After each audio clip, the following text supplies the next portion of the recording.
Salam,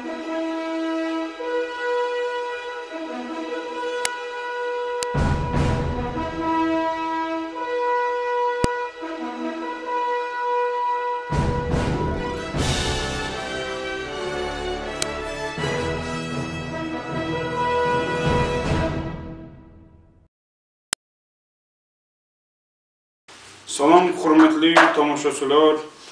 Bu bir il ərzində mən heç bir efirə dırmaşa bilməmişəm, hətta çıxa da bilməmişəm və bir il ərzində çox problemlər yığılıb qalıbdı.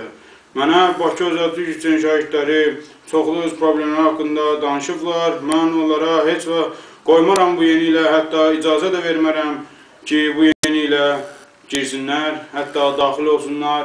Rəşad müəllim demişkən, zaxacili belə problemlərlə.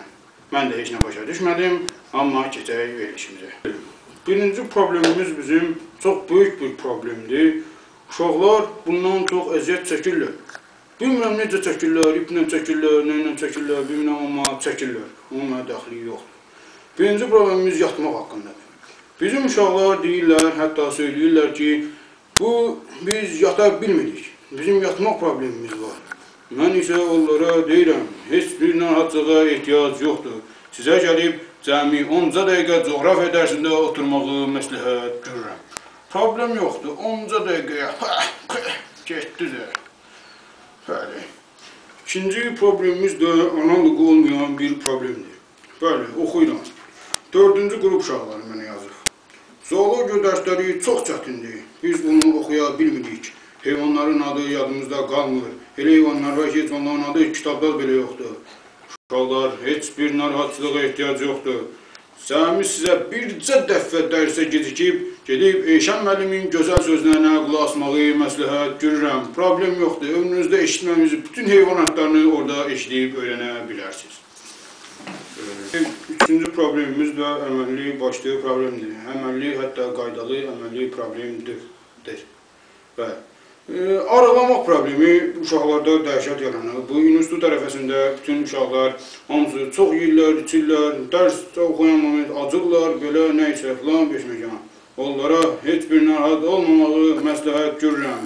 Onlar getsinlər, Dumdumbala küçəsi 77-də yerləşən Anar müəllimin fitness klubuna getməyi məsləhət görürəm. Problem yoxdur.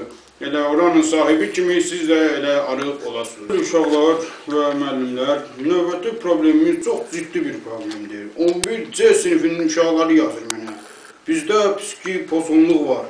Heç nə oxuya bilmirik. Artıq dəli olmuşuq. Özümüzü öldürəcək hətta çatmışıq.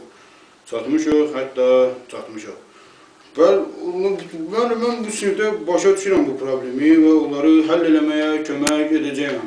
Narahat olmayın uşaqlar. Sizə cəmi bircə həftə abid Orucovdan uzaq gəzməyə məsləhət görürəm. Bircə həftədən sonra siz fərqi hiss edəcəksiniz.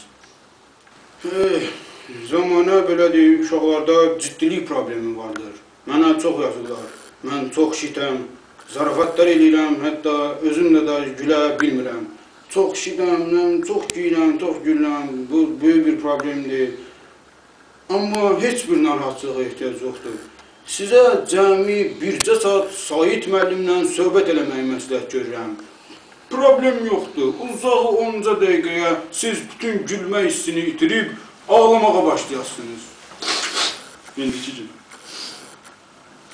Zamanında uşaqlar yosa hazırlaşırlar. Xaricdə təhsil almaq istəyirlər. Bir oğlan mənə yazır. Mən Bakı Özəl Türk İncəsində oxuyuram. Yosa hazırlaşıram və Boğaziçi Universitetinə getmək istəyirəm və sizdən məsləhət almaq istəyirəm. Problem yoxdur. Sizə boş-boş xəyallar qurmamağı məsləhət görürəm. Benim çox əsəbləşdiyim bir problem var burada. Uşaqları başa düşmürəm burada. Mənə yazırlar. Karl Marx yataqxanasında su yoxdur, qaz yoxdur, işıq yoxdur, bu yoxdur, bu yoxdur, bu yoxdur. Biz neyniyək? Bədbaxtlar. Nətər yəni neyniyək? Adamı laf əsəbləşdirirlər. Sizə rədd olub evinizdə qalmağı məsləhət görürəm. O gün yolda gedirəm, bir uşağı gördüm, deyir. Bu məktəbi belə-belə olsun. Bu məktəbi belə-belə olsun. Deyirəm, sakit ol, nə olub? Problemi dönəm, bizə öz məsləhətimizi görək. Nə olub? Heç nə, məktəb bizi atır. Pul vermişik bu boyda, pulumuzu artırıblar, binanı tikməyiblər. Nə olur, nə hesabləşsən ki, problem yoxdur. Bütün 11-lər. Mayın 31-i hərəvizin əlinə bir daş alıb, o məktəbin şüşələrini sındırmağı məsləhət görürəm. Hətta mən bunu ilin problemi adlandıra bilərəm. Çox ciddi problemdir. 11A və B sinifləri mənə yazır ürək yanğısı ilə. Hətta ağlamağım belə tutur. Deyirlər, məktəbdə bir fizika müəllim var, adı Bülent Gürəldir. Bu müəllim zəngi vurulandan maksimum 1 saniyə sonra sinifdə olur və sinifə girəndən maksimum 18,5 millisaniyə sonra dərs keçməyə başlayır və növbəti zəng vurulana qədər dayanmır. Can balacan, necə başa düşürəm sizi, can balacan. Sizə bir dənə gözəl məsləhətim var. Hərəvizə bir banca valeriyan qalıb, içib, yatmağı məsləhət görürəm.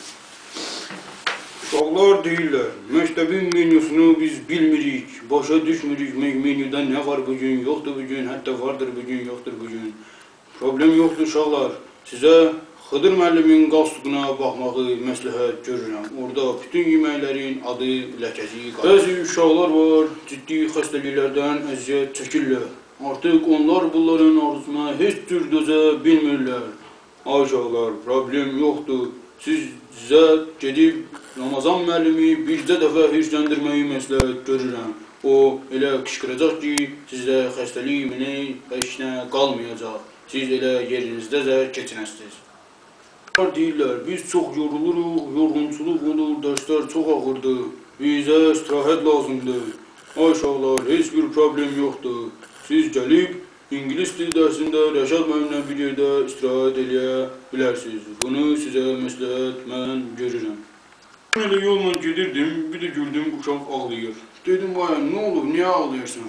Deyir, dərsdəydim, oturmuşdum, maşını quşladım. Ustam müəllim mənə qayıdıb dedi. Ay, səni minərəm. Deyir, o gün bu gün bütün gün ağlayıram. Ay, dedim, ay bala, əziyyət, heç bir əziyyətə ehtiyac yoxdur.